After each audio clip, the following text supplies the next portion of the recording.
Ada beberapa bukti yang bisa saya sampaikan kepada kalian bahwa bakal ada banyak pinjol yang akan ditutup di tahun depan atau di tahun 2025.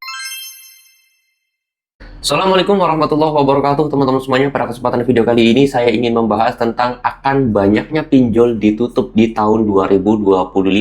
Namun di sini saya sendiri disclaimer terlebih dahulu bahwasanya saya tidak bisa menyebutkan semua pinjol yang akan ditutup tahun 2025 ini. Tetapi saya sendiri sudah mengumpulkan banyak sekali data, beberapa situs website, terus kemudian juga saya membaca artikel-artikel yang mana ini tentang berkasuskan tentang pinjol, bahkan dari situs OJK dan juga ke pemerintahan kita, berita-berita yang beredar. Saya sendiri sudah mengumpulkan beberapa banyak sumber, dan di sini saya mau menyimpulkannya atau merangkumkannya sesingkat mungkin, sepadat mungkin, agar teman-teman semuanya bisa memahami akan hal itu ya teman-teman. Nah, di sini saya pengen langsung bahas aja ya, dan perlu dicatat bahwasanya kalian nanti juga boleh searching, boleh googling apa yang saya sampaikan itu benar atau tidak, karena saya sendiri itu banyak pencariannya ataupun referensinya itu dari membaca artikel ya, bukan dari video-video teman-teman. Oke, di sini langsung aja saya pengen sampaikan bukti bahwa tahun depan itu akan banyak pinjol yang ditutup. Pertama, dari banyaknya kasus penyerempetan antara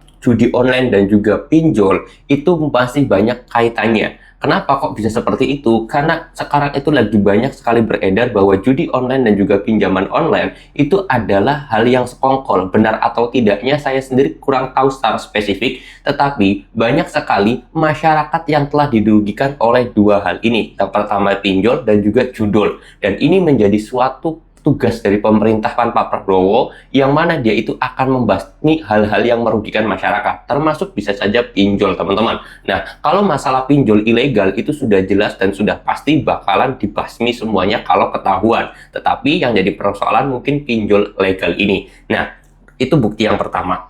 Lalu kemudian yang kedua adalah bukti pertama ini, kasusnya pinjol dan juga judul itu kayak dua kelompok ataupun satu kelompok yang disatukan gitu loh. Karena sekarang itu banyak sekali pembahasan judul, pinjol, judul, pinjol, judul, pinjol. Semua banyak sekali artikel yang menyamakan dua hal ini. Nah, itu pertama. Lalu kemudian yang kedua adalah bahwasanya masalah pinjol yang resmi OJK ini ataupun yang legal yang menaungkan namanya itu di OJK atau yang masih diawasi OJK, sekarang sudah mulai diselidiki juga. Karena kemarin itu ada selentingan dari para DPR tentang masalah BUMN yang meminjam uang ke pinjol, tetapi uangnya itu dibayarkannya pakai uang negara. Nah, ini akan diselidiki juga tentunya bahwasanya pinjol-pinjol di Indonesia ini benar atau tidak.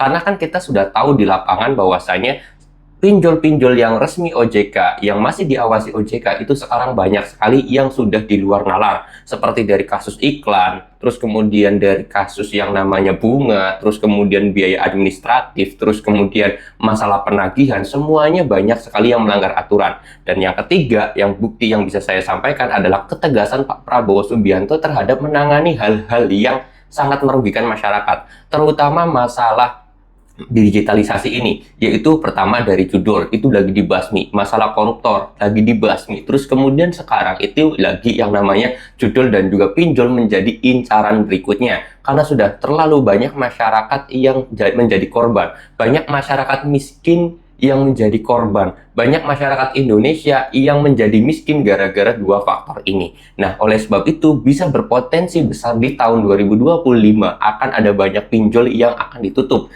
Karena saya sendiri mengaca ataupun kita bisa melihat realita di lapangan bahwasanya banyak masyarakat yang sudah menjadi korban, banyak masyarakat yang akhirnya miskin gara-gara pernah melakukan pinjaman, banyak masyarakat yang stres, banyak masyarakat yang depresi hanya karena masalah pinjol ini saja. Dan saya harap juga buat teman-teman semuanya segera melaporkan keluh kesah kalian itu kepada Wakil Presiden kita, yaitu Mas Gibran Rakabuming Raka, karena beliau sendiri sudah memposting di Instagramnya untuk aduan apapun kepada beliaunya langsung ya. Kalian boleh cek aja ke postingannya Mas Gibran Rakabuming Raka, Wakil Presiden kita, itu beliau memberikan nomor WhatsApp-nya. Akhirnya kita juga bisa langsung mengadukan bahwa kasus-kasus pinjol ini kepada beliau agar segera ditindaklanjuti masalah pinjol yang legal. Bukan yang ilegal ya, pinjol yang resmi teman-teman ya, biar cepat diselidiki.